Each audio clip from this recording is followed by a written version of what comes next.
It's time for news from around the world in Meanwhile In.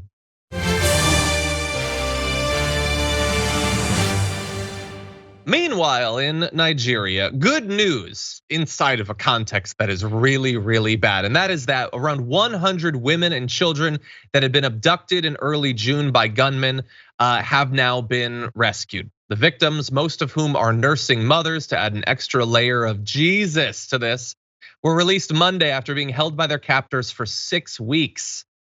They were held for 42 days.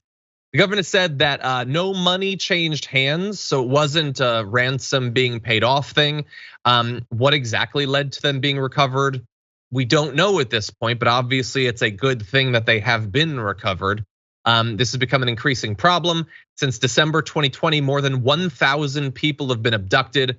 Most have later been freed, usually after ransoms were paid, but some have unfortunately been killed by their captors. And this is apparently happening from a loose collective of those who are called bandits.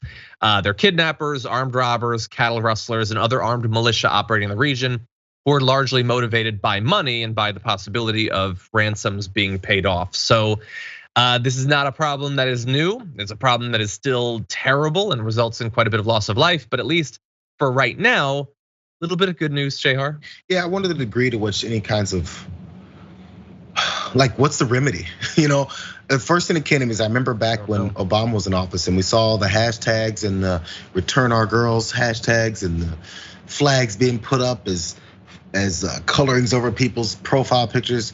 And look, it's 2021, just saying. But I mean, again, I'm not saying that to criticize whether or not the concern, the worldwide concern for stuff like this, was unnecessary. What's that next step? The point of worldwide concern and pointing out and showing your help or the desire to help, does that lead to help? Like, what happens? You know, I'm not a foreign policy expert, so we'll see. I don't know, and as you point out, this is one area where there have been big social media campaigns. Yeah. Like this isn't a Boko Haram thing, but like what the super high profile multi-hundred girls that had been abducted by them, that did lead to some international attention.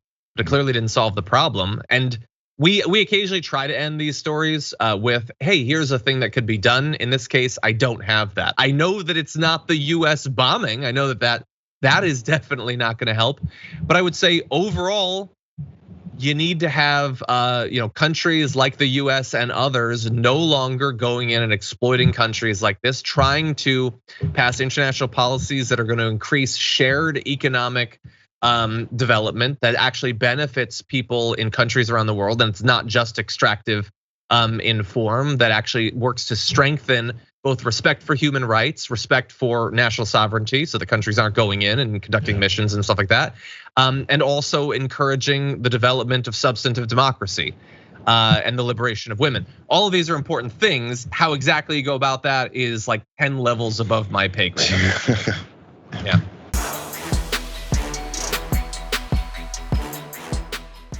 Check out the Damage Report podcast each day, wherever you get your podcasts, whether Pocket Casts or Stitcher or iTunes.